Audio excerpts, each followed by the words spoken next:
Praise the Lord प्रत्येकଙ୍କୁ ପ୍ରିୟରେ ମା ବାପା ଭାଇ ଭଉଣୀ ପୁଅ ଝିଅମାନେ ପ୍ରଭୁଙ୍କର ସେବକ ସେବିକାମାନେ ଆପଣମାନେ ଭଲରେ ଅଛନ୍ତି ଏହା ମୋର ବିଶ୍ୱାସ। ପରମେଶ୍ୱରଙ୍କ ନିକଟରେ ପ୍ରାର୍ଥନା ଆପଣମାନେ ଉତ୍ତମ ସ୍ୱାସ୍ଥ୍ୟ ଭୋଗ କରୁଥାନ୍ତୁ। ବିଶେଷ କରି ଗତ ଦିନରେ ମୁଁ ଯେଉଁ ପରମେଶ୍ୱରଙ୍କର ବାକ୍ୟ ମଧ୍ୟରୁ ଏକ ପାଳକର ଦାୟିତ୍ୱ ନେତୃତ୍ୱ ବିଷୟରେ କହିଥିଲି ତାହା ଏକ ଗୁରୁତ୍ୱପୂର୍ଣ୍ଣ ଅଟେ। କାରଣ ପ୍ରତ୍ୟେକ ମେଷ परमेश्वरଙ୍କ निमंते इम्पोर्टाट अटे। प्रत्येक मेष निमंते से अपना प्राण को देइथिले। एणु प्रत्येक मेषर दायित्व नेतृत्व जेतेबेले आमानकु नेबा पई देइचंती तेबे आमानकर कर्तव्य ताहा में नेबा दरकार। नहेले प्रत्येक गोटे गोटे मेषर हिसाब आमानकु देबाकु पड़िबो जेतेबेले प्रभु आमानकु पचारिबे। एणु सावधानर सहित प्रभुंकर सेवा करिबा उचित। उत्तम पालक भावरे आगको नेतृत्व नेबा मध्य आवश्यक। तत्सहित मु कहिबा पई चाहे केवल पालक माने जे पलर नेतृत्व नेबे ताहा नुहे, मंडली मध्यरे मेष मानकर नेतृत्व नेबा पई आज प्राचीन मानंकु मध्य परमेश्वर मनोनीत करिसंती, आह्वान करिसंती। अध्यक्ष मानंकु मध्य परमेश्वर मंडली मध्यरे रखी अछंती। आ सेमानकर कर्तव्य जे मेष मानंकु सेमाने पालन करिवे। प्रभुंक वाक्य लिखा जाए प्रथम पितर 5 पर्व 2 पदरु 4 पद जितेबले पढ़िबा से स्थान आम देखिपर जे से स्थान लिखा जाए तुम मानक तत्वावधान थिबा ईश्वरंकर पल को प्रतिपालन कर, बाध्य होई नुहे मात्र ईश्वर इच्छा अनुजाई स्वच्छंद मनरे कुश्चित लाभ निमंते नुहे किंतु आग्रह सहकारी ताहा कर। पुणी जो मानकर दायित्व भार तुम मान हस्ତରେ समर्पित अच्छी सेमानक उपरे कर्तापण नक पलर आदर्श स्वरूप होई ताहा कर। सेथिरे प्रधान पालक प्रकाशित हेबा समय तुम्हें माने गौरवर अम्लान मुकुट पाइब। प्रभुंक वाक्य आम देखिलु पढ़िलु ए स्थान लिखा जाए ता पूर्व पद प्रथम पद जितेबले पढ़िबे 5 पर्वर प्रथम पद से स्थान लिखा जाउछि प्राचीन मान को अनुरोध करा जाउछि जे कौन करिबा पाई ना ईश्वरंकर पल को प्रतिपालन करिबा पाए। ईश्वरंकर पल को प्रतिपालन कर, बाध्य होई नुहे। परमेश्वरंकर वाक्य कहूछि मात्र ईश्वरंकर इच्छा अनुजाई स्वच्छंद मनरे कौन कर ना प्रतिपालन कर। किछि लाभ आशारे नुहे किंतु आग्रह सहकारी ताहा कर। जदि आपण माने मंडली रे कौनसी प्रकारे अध्यक्ष पदर अच्छी प्राचीन भाव अच्छी तेबे आपण मानकर कर्तव्य रहुछि जे मंडलीर दायित्व तत्व मेष मानकर दायित्व तत्व नेबा प्रतिपालन करिबा।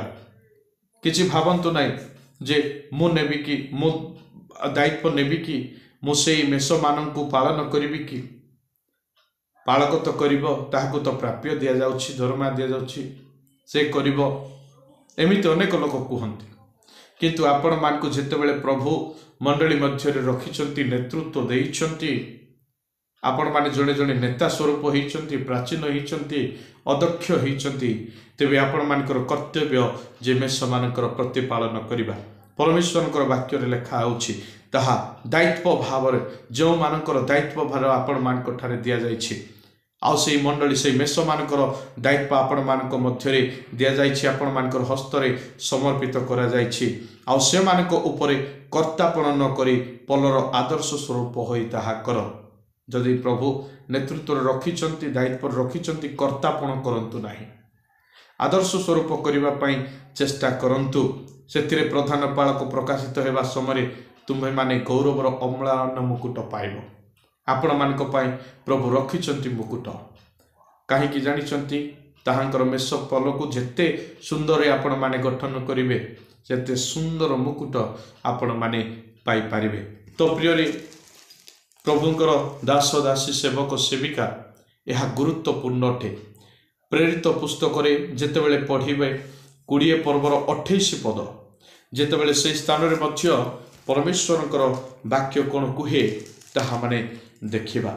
परमेश्वरंकर वाक्य प्रेरित पुस्तक 20 पर्वर 28 पद प्रभुंक वाक्य रे एही प्रकार लिखा जाए तुम्हें माने निज निज विषय आउ जो मंडली की ईश्वर अपना निज रक्त रे क्रय करियछंती ताहांकर सही मंडली की प्रतिपालन करिबा निमंते पवित्र आत्मा जे समस्त पल मध्य तुम मानक अध्यक्ष स्वरूपे नियुक्त करिअछंती से मानक विषय सावधान होई था।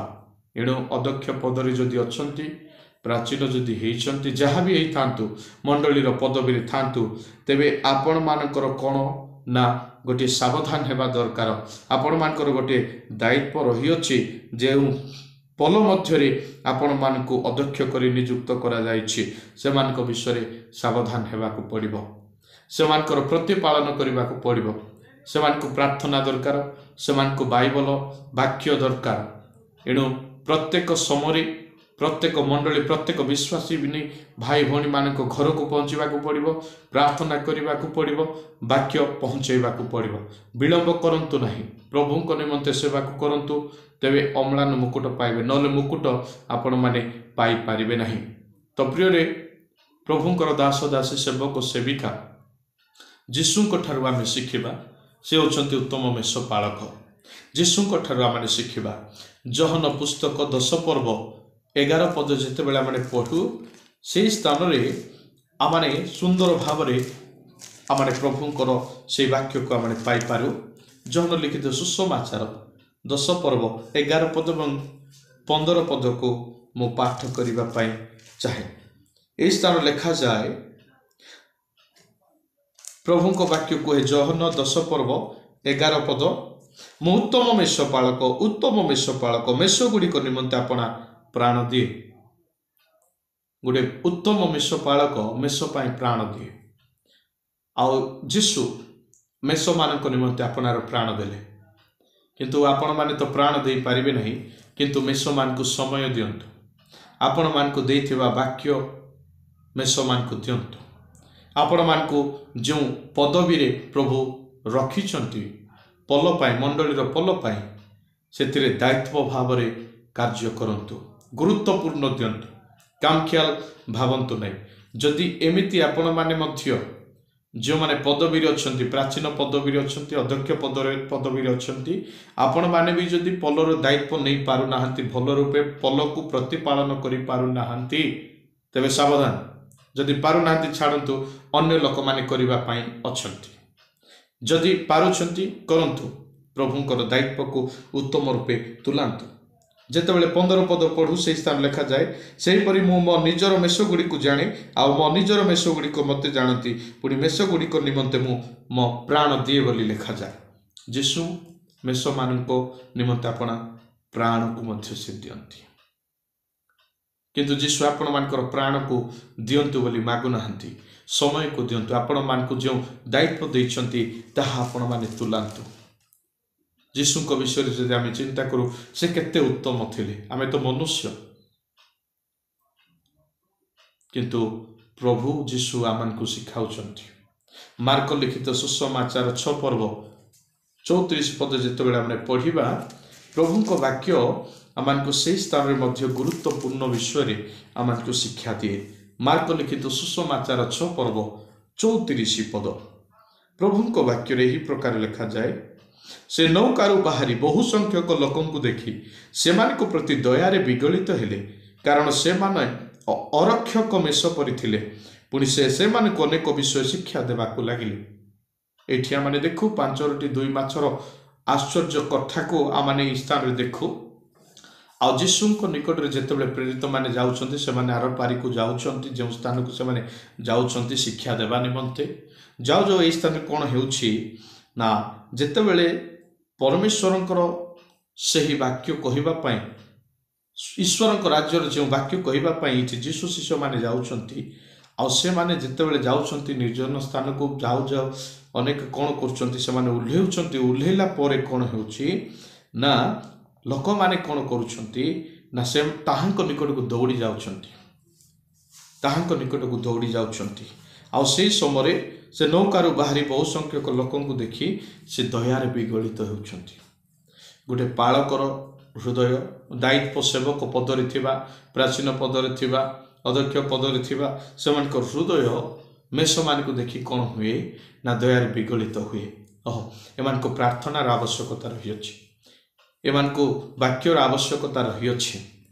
दया गोटे रहिबा दरकार। आजिकाली मेष मान को दया न कले क्या दया करेंगे? केते जन पालक माने अछंती, केते जन प्राचीन अध्यक्ष माने अछंती मेष मान को देखि दयारे विगलित होती नहीं। दयारे विगलित हेबाकू पड़िबो। सेमानकर परिस्थिति सेमिति थिला। कि प्रकार मेष मान को देखिला में दयारे विगलित हेउ? जो मेष दुर्बल होई थाए, खाइबा को खाइबा खाद्य पाई न थाए, ठीक सेमती जो माने आत्मिकतारे बढ़ी पारु नाहंती, दुर्बल अछंती, सेमान को प्रति दयारे विगलित ही आमने सेमान को निकट रे पहुंचीबा आवश्यकता रही अछि। एठी से दयारे विगलित हेले एवं सेमानकर अरक्षक भाव रे जो सेमाने थिले, अरक्षक मेष परि थिले, सेमान को से अनेक विषय शिक्षा देबाकू लागिले। आज अनेक एही प्रकार अरक्षक मेष परि अछंती। सेमान को शिक्षा दियंतु, प्रार्थना करंतु, सांत्वना दियंतु, जानतु, घर को जानतु, मेष मान निकट पहुंचतु, से परिस्थिति को बुझंतु, कि प्रकार अछंती कौन ए विषय को केबे भूलंतु नहीं। परमेश्वर वाक्य ताहा मान को शिक्षा दिए। गीत संहिता 100 पर्व 3 पदर शेष अंशर लिखा जाए, आमाने समस्ते प्रभु को चरा स्थान मेष अटु एवं आमाने ताहांकर लोक मान अटु। मंडली रे जेते जन अछंती प्रत्येक परमेश्वर मेष अटंती, परमेश्वर लोक मान अटंती। एणु प्रत्येक निकट को जीवा पाई चेष्टा करंतु। आजिकाली पालक माने किछि अध्यक्ष सेवक माने जोठी दान दशमांश दियंती केवल सेठी की जानती, जोठी भल खाइबा को दियंती सेठी केवल जानती। आ बाकी जो माने दरिद्र अवस्था रे अछंती, जो माने को रोजगार किछि नाही, जो माने किछि देई पारंती नाही, से मान को पाखो किए जीव? जीशुंक ठारू शिखंतु। आज से माने जो प्रभुंकर चरा स्थान मेष अटंती, से मान को निकट रे पहुंचीबा पाई चेष्टा करंतु। शेष पद पढ़ी मु समाप्त करिबा पाई चाहे। माथ्यू लिखित सुसमाचार 18 पर्व प्रभुंक वाक्य 10 पद ठारू 14 पद पर्यंत पढ़िबा। प्रभुंक वाक्य रे लेखा जाए, सावधान, एही क्षुद्र मानक मध्य जन को ही तुच्छ ज्ञान कर नाही। जो मेष मान को प्रभु आपण मान को देइछंती, जदि हजि जाइछंती से मान को तुच्छ ज्ञान करंतु नाही। कौन सी मेष को तुच्छ ज्ञान करंतु नाही। जन को आदर आउ जन को अनादर एही प्रकार करंतु नाही। प्रत्येक मेष को समान देखंतु। जने जदि 10 मांस दोछि ताकू बड़, ताकू अधिक गुरुत्व, ता घरे अधिक जानतु नाही। जानतु किंतु जे देई पारु नाही, जेटिके दरिद्र अवस्था भी अच्छी, ता घर को भी जानतु, प्रार्थना करंतु, प्रत्येक को समान सम्मान दियंतु, समान आदर करंतु, समान भाव रे प्रत्येक मेष मान को प्रतिपालन करंतु। एही क्षुद्र मानक मध्य जन को ही तुच्छ ज्ञान कर नाही। कारण मु तुम मान को सत्य कहूछि, स्वर्ग रे सेमानकर दूत माने सर्वदा बहर स्वर्गस्थ पिता मुख दर्शन करंती। यह जीशु कहती, कारण जहाँ हजि अछि ताहा रक्षा करने निमंते मनुष्य पुत्र आसी अछंती। तुम्हें माने कौन मने कर, कौन से लोकर जदि 100 मेंढा थाए आउ सेमानक मध्यरु गोटिए बणा होई जाए, तेबे कौन अनेश्वत को पर्वत रे छाड़ी से जाई सेही बणा होइथिबा मेंढाटी खोजे नाही? आउ जदि से ताहाकु पाए, ताहाले मु तुममानकु सत्य कहूछि, जो अनेश्वतटी बणा होई नथिले सेमानक अपेक्षा एही गोटिए लागि से अधिक आनंद करे। सही प्रकार एही क्षुद्र मानक मध्यरु जे गोटिए विनष्ट हुए, यह तुम मानक स्वर्गस्थ पितांकर इच्छा नुहे। एमाने विनष्ट हुंतु बोली स्वर्गस्थ पितांकर इच्छा नाही। एमाने भल रुहंतु, उत्तम रूपे एमानकु प्रतिपालन करंतु बोली आपण मानकु परमेश्वर रखिछंती। मोर विश्वास, मोर भरोसा, मु कहिबा ठारू अधिक आपण माने जानिले, बुझिले, आ मु कहिबा ठारू आपण माने आगुरु भी जानिछंती, बुझिछंती, पढ़िछंती। तेबे निश्चित प्रभुंक वाक्य अनुसार ईश्वरंकर पलर प्रतिपालन आपण माने करिवे। आओ शेषरे प्रभु आपण मानकु पुरस्कार देवे। मने रखंतु, जो परिश्रम करूछंती से परिश्रमर फल परमेश्वर आपण मानकु देवे। केवल बर्तन ग्राहक परि सेवा करंतु नाही, परमेश्वरंक ठारू पुरस्कार पाइबा परि सेवा कार्य करंतु, आगक बढ़ंतु, दयारे विगलित हुंतु, मेष मानक निमंते समय दियंतु, काहाकु मध्य छाड़ंतु नाही। प्रत्येक मेष को सम्मान दिंतु प्रत्येक मेष निमंते परिश्रम करंतु। प्रभु आपण मान को आशीर्वाद करंतु। आपण मानकर मेष मान को हृष्टपुष्ट करंतु। आपण मानकर पल्ल को से वृद्धि करंतु। आपण मानकर सेवा को से दिन प्रतिदिन वर्धिष्णु करंतु। God bless you. Praise the Lord.